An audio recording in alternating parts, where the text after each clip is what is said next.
When we talk about Christianity, we're talking about one of the biggest religions on the planet. But here's the thing, it's not this one single monolithic group. Today, we're going to dive into its three main branches, each with its own incredible history and unique traditions, to really get a handle on how one faith could lead down such different paths. Just to give you a sense of the scale here, think about this number for a second. More than 1 billion people on Earth identify as Catholic. That's an absolutely massive community of faith, all by itself. And here's what's so wild. As huge as that is, Catholicism is just one branch of a much bigger tree. So that's the real question, right? What are the others, and how did they all come to be? Let's break it down.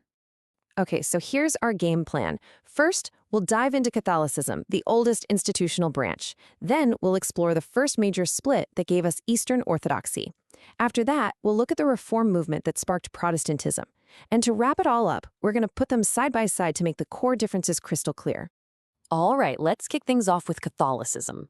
You've got to understand, for the first 1,000 years of Christian history, this was pretty much it in the Western world. We're talking the largest and oldest institution, tracing its lineage all the way back to the very first apostles.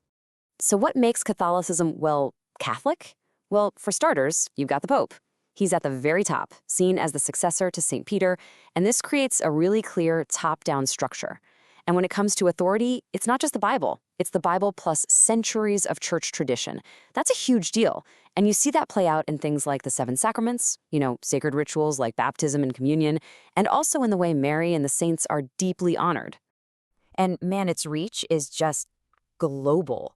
It has super deep roots in places like Italy and Spain, all across Latin America, and even stretches way out to the Philippines. Okay, so if the church was basically one big entity for 1,000 years, how did we get the first major split? Well, even though things looked unified on the surface, there were some serious disagreements simmering for a long, long time, especially between the two power centers, Rome in the west and Constantinople in the east. And this is when it all came to a head. In the year 1054, those simmering tensions finally boiled over into what we now call the Great Schism.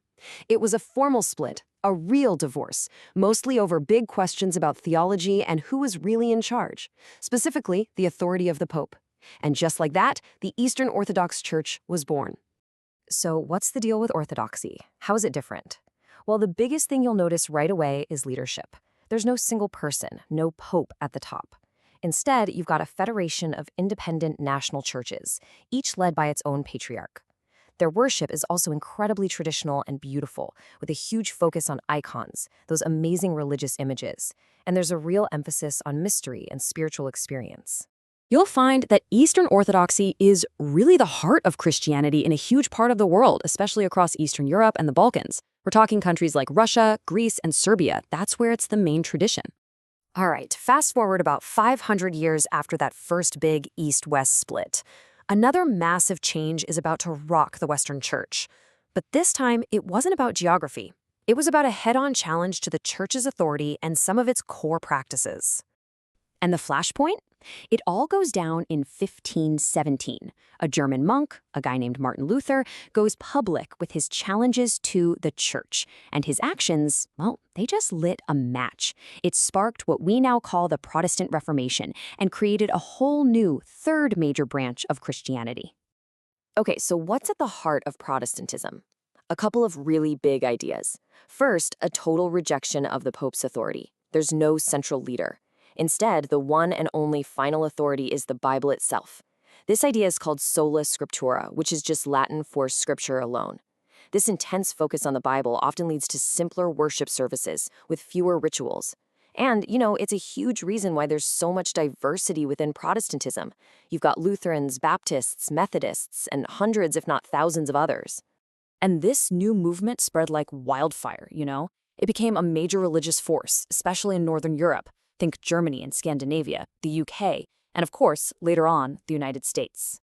All right, we've gone through Catholicism, Orthodoxy, and Protestantism. Now for the fun part. Let's put them all side by side to really see the differences. This is where it all clicks into place. Okay, check this out. When it comes to the leader, you've got the Pope for Catholicism, a council of patriarchs for Orthodoxy, and nobody at the top for Protestantism? right?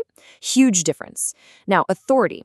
Catholics and Orthodox both look to the Bible and tradition. Protestants, it's the Bible alone. And you can see how that one difference trickles down and affects everything else. It explains the structure, centralized versus a collection of independent churches. And it even explains practices like honoring saints, which is a big deal in the first two, but you don't really see it in Protestantism. Honestly, if there's one single thing to take away from all this, it's this right here, the source of authority. This is the big fork in the road. It's Bible plus tradition on one side and Bible alone on the other. So many of the other differences we've talked about really spring from this one core disagreement. So, at the end of the day, even with all these major differences in who's in charge, what traditions they follow, and how their churches are set up, it's so important to remember they're all branches of the same tree. They all share a core belief in Jesus Christ. They just have very different ways of expressing that faith. And that kind of leaves us with a pretty big question, doesn't it? 3 branches, 1 faith. When you see how one core belief can grow into such different and diverse forms, what does that tell us about the nature of belief itself? What does it say about how we as humans think about spirituality, authority, and community?